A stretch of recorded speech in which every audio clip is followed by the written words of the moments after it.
Val maut.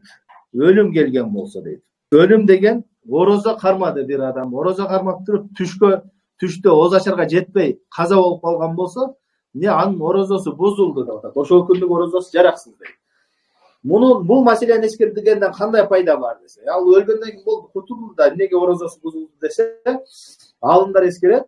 Эгерде Пайгамбар саллаллаху алейхи айтат да, "Мен мата ва алейхи сиям сама анху алейхи." Кимде-ким өлгөн болсо, андан орозодон карызы бар болгон болсо, анын ордуна валиси кармайт. Мындайча айтканда жакындары кармайт. Жакындары карма берет dedi. Бул хадистен максат деп Абдуллах ибн Аббас сахабалар тafsirlешкен, фарз ороза эмес, назыр ороза. Мындайча айтканда бир адам өзүнө мен Аллах Таалага 3 күн ороза карманып назыр кылдым десе, ага важип болот да. Эми жанакы маселенин пайдасы кандай? Бул жерде маут деп атпайбы, орозону бузуучу нерселер өлүм деп атат, да. Bir adam nazır kıldı Allah Teala. Bir gün oroza karmayın dedi.